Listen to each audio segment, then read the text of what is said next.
Las cosas que pasaron en esos días estaban todavía frescas en la memoria de los discípulos. Ellos lo vieron echar fuera demonios, ellos lo vieron sanar enfermos de lepra, ellos lo vieron resucitar muerto.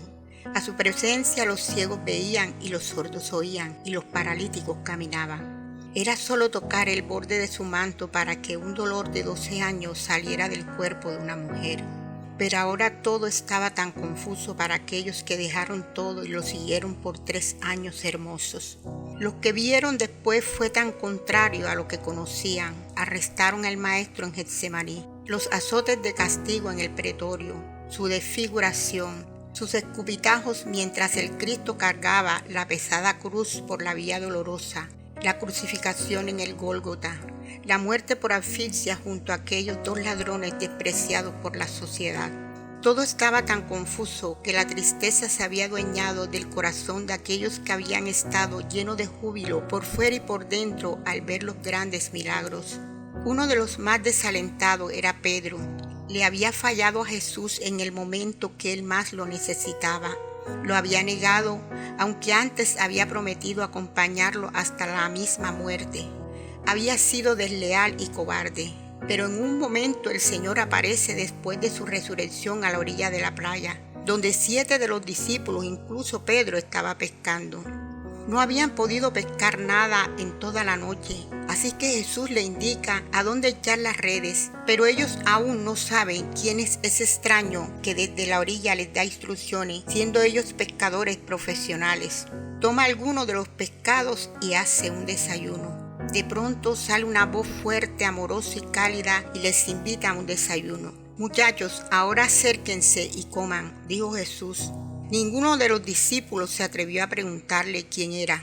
Pero Juan, el discípulo amado, lo reconoce porque lo asocia con aquel otro milagro de pesca en el pasado, cuando las redes se llenaron de peces.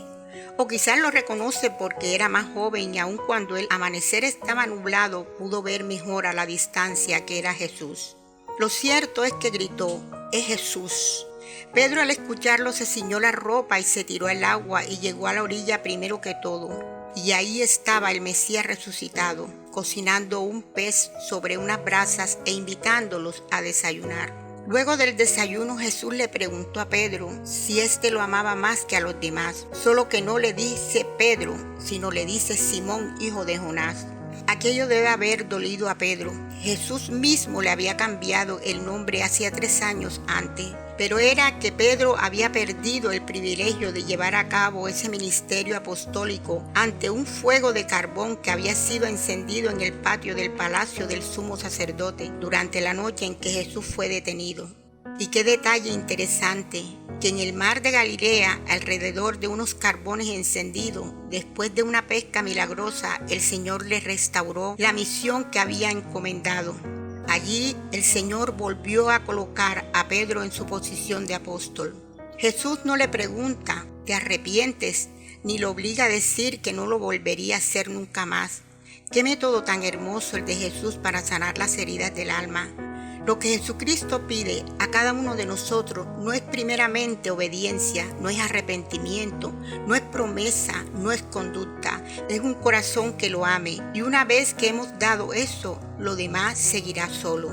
Jesús concedió a Pedro una triple afirmación pública de amor para reemplazar una triple negación que dio un reto triple de apacienta mis corderos. Le pregunta 3 veces me ama y cada pregunta va curando el maltrecho corazón de Pedro. El maestro debía raspar la llaga antes de curarla. Simón Pedro, ¿me amas? Ahora ya Pedro no le responde alocadamente esta vez. Apenas balbucea unas palabras. Sí, Señor, tú sabes que te amo.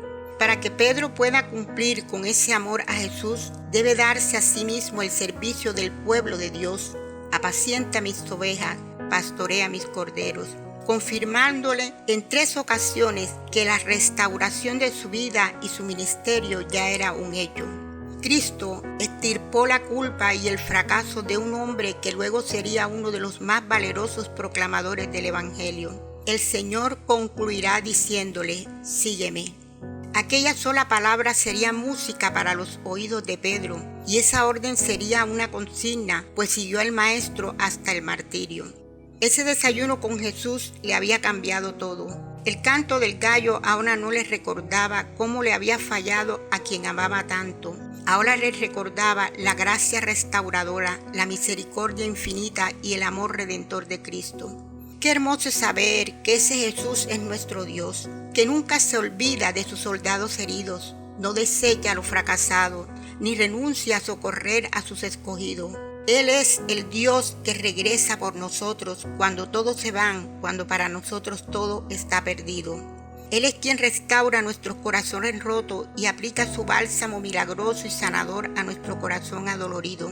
Jesús es así de asombroso, que apuesta por aquel don nadie, por aquel vil pecador. Llama a su reino a personas llenas de imperfecciones y permanece fiel a aquellos que le falta el coraje de convertirse en cristianos creyentes y aceptarlo como su único Salvador.